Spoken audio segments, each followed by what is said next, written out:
Hi, my name's Griffin Bridgers. Welcome back to the basics of generation skipping transfer tax. This is part 16, where we're going to talk about some special considerations for irrevocable life insurance trusts, or ILITs. Before we get started, I want to remind you this presentation is not intended to substitute for legal or tax advice and is provided for educational purposes only. So, if you've been following this series, we've covered a lot of ground. And importantly, I think in my opinion, we've covered most of the basic principles of the generation skipping transfer tax, other than basic reporting on a gift or estate tax return, both of which we're going to cover in great detail coming up. So we're able now to shift more into some trust-specific analyses, and we'll look at, either from a reporting perspective or in terms of the law and regulations, how different types of trusts are actually treated. And today we're going to start with the most frequently encountered irrevocable trust you might see out there, which is the Irrevocable Life Insurance Trust, or the ILIT. I'm going to assume you know what an ILIT is and its basic purposes, but just to give you a general overview, the goal of the ILIT usually is to avoid estate and GST tax on policy proceeds at the death of the insured, because otherwise, if the insured dies owning a policy or any incidents of ownership in a policy, those proceeds are included in the gross estate. And not only that, if you gift away incidents of ownership in a policy within 3 years of death, that transfer is ignored for purposes of including those proceeds in the gross estate. So you have to transfer away a policy typically more than 3 years prior to death to get this benefit if the transfer is by gift. Now, what a lot of people don't realize is even if you avoid the estate and GST tax on death, in order to achieve that goal, typically you have to use some gift tax applicable credit and correlating a GST exemption during life to get to that estate tax and GST tax exemption at death. So it helps to be strategic about the lifetime use of GST exemption, especially when you compare it to the use of gift tax applicable credit or annual exclusions, because, as we've kind of seen so far, the principles do not always align. And there's some internal considerations within an ILIT itself which can be helpful when looking at these issues holistically. And I think one surface issue that a lot of people don't consider is policy choice. So to kind of set the stage as to how this looks, policy choice and the term of the life insurance trust itself can be correlated to our earlier discussion on non-GST trusts, which, as you recall, by their terms may never benefit a skip person. So, as you recall, a trust that's not a GST trust does not qualify for automatic allocation. And if a skip person may not benefit from it, it may not make sense to allocate GST exemption manually to a non-GST trust either. Well, that same analysis should apply to an ILIT. Could an ILIT have the appearance of being a non-GST trust? And the core issue there is the permanence of the policy, not necessarily in terms of the policy structure alone, but also its anticipated use. So in other words, if you have a term policy, how likely is that policy to pay out, and might it make sense to burn GST exemption on the policy if it's, say, a 20 or 10-year term policy and the likelihood of it paying out is very low? In that case, it may not be practical, I think, to use up GST exemption, especially when a term policy is involved in an ILIT, especially for somebody who's younger and is likely to outlive the term of that policy. Now, you could obviously have an ILIT with multiple policies, and that becomes a bigger issue as to whether, in that case, if you have term and permanent mixed, should you split those out into different ILITs, especially with this GST exemption issue. And along those lines, too, if you have a permanent policy with a significant cash value buildup, the question is, how is that cash value going to be deployed? Are you going to actually use it for the trust beneficiaries before the policy proceeds pay out, or even for the payment of premiums once the policy has reached a paid-up status? So if there's a risk that cash value can be burned through loans, dividend withdrawals, or even surrenders to a point where there may not be much death benefit ultimately, the question is, should GST exemption be allocated? Now, I know that usually it's only loans that come into play there when you're looking at whether the death benefit can be paid out, but you also have to look at the burn rate. Is it possible that the policy could lapse at some point within the trust itself, depending on the internal use of cash value? Because once GST exemption is allocated, you can't get it back. It's wasted at that point. So I think that's a core theme to consider here. And beyond that, we're going to look at funding too. Now, when people think of funding, they think of the crummy rights used for putting money into the ILET every year to pay premiums. But I'm not even really looking at that. First, I think moving off of our last slide, I want to emphasize that most ILETs are indeed going to meet the definition of being a GST trust and thus being subject to automatic allocation. But ILETs have two gift tax issues that often go unaddressed. One is that a policy that's gifted to the ILET has a gift tax value, typically unearned premium and sometimes a reserve value, the PS58, which could also include cash value or even just in a term policy, additional reserve to pay it out. And that gift tax value can be significant depending on the type of the policy. Well, guess what? The gift of the policy to the ILET, if it is indeed gifted, is going to burn some GST exemption, whether or not that was intended. And even on a sale of a policy, if the sale is for less than the gift tax value, you may end up burning some GST exemption on that sale.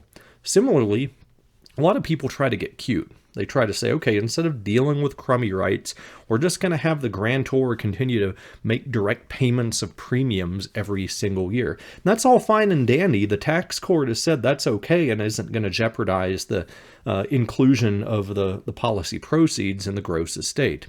But guess what? Each of those direct payments of premiums is still going to be a gift to the trust beneficiaries, which may include skip persons. So if the trust has GST potential and you're making an indirect gift to it, well, guess what? You're going to have automatic allocation of GST exemption to each one of those premium payments that you're trying to be cute and avoid the crummy right reporting and mechanism, for economic purposes. So with both those points, you can end up burning, more GST exemption than anticipated, and even without reporting it.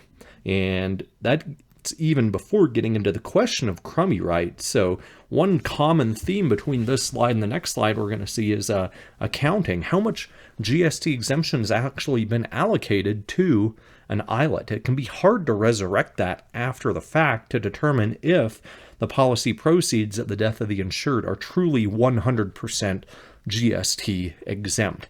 And this is the bigger issue here with these indirect types of gifts that fly under the radar, but crummy rights can also create an issue too. Now, before we look at crummy rights, who invokes crummy rights, which don't create an ETIP because an ETIP relates solely to the grantor and to the grantor's spouse and not to beneficiaries. However, crummy rights do create a mismatch between the GST exemption allocation and the use of applicable credit, because crummy rights typically don't exceed the gift tax annual exclusion. And because they're designed to use gift tax annual exclusion, it's designed to not burn any applicable credit. Now, remember that crummy is a case that applies solely to the gift tax treatment of these rights, withdrawal rights. It doesn't apply to the GST tax treatment of these withdrawal rights. As we learned a few episodes ago, there's no GST tax annual exclusion for many crummy rights, so GST exemption should be allocated to them. I'd encourage you to go back and listen. I can't recall which part it is, but one dealt with how does a crummy right have to be structured to qualify for the GST tax annual exclusion. If you ever start reviewing these things, you learn real quick, most crummy rights are not structured in that way. So it's usually custom for a lot of people to say, okay, we're going to rely on allocation of GST exemption to each of these crummy rights. So the question is whether to rely on automatic or manual allocation, and in either case, whether to file a 709, which we'll cover, but it can be a good idea from an accounting perspective to keep the numbers straight and know exactly how much GST exemption has been allocated so that you can make that call as to whether upon policy payout at the insured's death, are those proceeds 100% GST exempt? Now, filing is a good practice to keep track, but the question is, do you actually have crummy letters? Now, I want to remind you, again, crummy letters only affect the gift tax annual exclusion. They may even have no effect on the GST tax annual exclusion or allocation of GST exemption. So if you're doing this reporting, a lot of people worry about whether you have crummy letters in place. So there's kind of a double-edged sword here. If you don't, then you could do a 709 and technically get away with allocating GST exemption because crummy letters don't matter there. But if you don't have crummy letters on the gift tax side, then you may end up actually burning some gift tax applicable credit for the crummy rights instead of being able to use the gift tax annual exclusion. So those are just kind of a smattering of issues for ILETs, but our key takeaways are really just kind of the four main points we ran through, where the type of the policy and the internal use of the policy in an ILET can raise the question of whether GST exemption should be allocated to the ILET in the first place. Is it ever going to truly benefit skip persons? And if not, maybe you don't consider burning GST exemption on relatively small transfers to an ILET, which could accumulate to a significant amount over time if you're funding that policy every year. Speaking of, funding issues can create hidden automatic allocation issues subject to the ETIP rule, especially for direct payments of premiums which bypass a crummy mechanism because those are still subject to automatic allocation of GST exemption.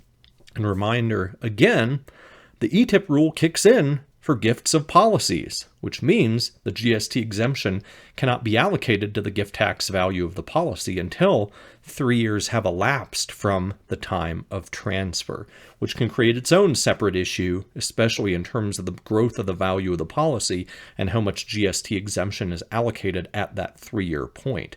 And keeping that in mind, manual reporting on 709s can be helpful both for that ETIP issue at the end of 3 years and for crummy rights, because crummy rights can create an accounting headache if the GST exemption is not tracked on gift tax returns. It can be a good exercise every year to actually go through the filing of 709s to allocate GST exemption to crummy rights within an ILET itself. Now, I know some of you are saying, can't we bypass all of this through a sale of a policy? Well, technically, yeah, you can. But before you even get into a sale of policy, I'm going to step out of GST tax for a second and remind you that the transfer for value rule can be invoked if the ILET is not a wholly grantor trust. So don't let GST tax be the tail that wags the income tax dog here. You have to check the income tax status here because you can cause the entire policy proceeds to become subject to income tax if you sell them to a trust that's not a wholly 100% grantor trust. So you have to check to make sure you have one of the following: a substitution power, a spousal distribution right to both income and principal, maybe for a single life ILET, or a trustee power to use income to pay premiums. Any one of those by itself should be enough to create a wholly grantor trust. I have an article on Substack, if you go to griffinbridgers.substack.com, which does a good job of breaking down some of those issues for the grantor trust status of an ILET. But only if you check that grantor trust status box can you get into the question of selling a policy. And all that does is affect the gift tax value of the policy to help you avoid, 1, the allocation of GST exemption on the gift tax value, and 2, that deferred allocation through the ETIP rule. But sales of policies can be helpful, but the other issue is the sale for at least the gift tax value? And if it's not, that can also create a headache in terms of how much GST exemption is deemed allocated to the underpayment, the gift portion in that situation. So what's coming? As I mentioned, we're taking a more strategy and trust specific tack leading on in this course. So coming up next, we'll cover charitable lead trusts, some of the calculations to allocate GST exemption when it comes to a split interest trust like that.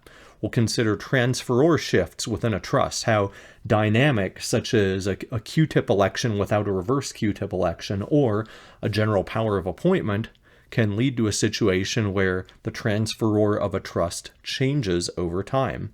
We'll consider a case study of GST exemption allocations on Form 709 based on different types of popular trusts and how you might look at the different transfers and how they're reported. Then finally, we'll consider GST exemption allocation at death on Form 706. Here's a glossary of terms so far for review. We've added nothing new. Gallo Trust is still bolded because I didn't unbold it from the last presentation, so I apologize.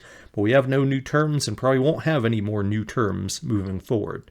So review these and kind of know their meanings, and that'll help you solidify your knowledge of what we've discussed so far. As always, if you have questions or topic suggestions, you can email those to me at griffin.bridgers@gmail.com with the caveat that I cannot give tax or legal advice in response to your questions. But I thank you again for listening to this presentation. I look forward to seeing you in my future content.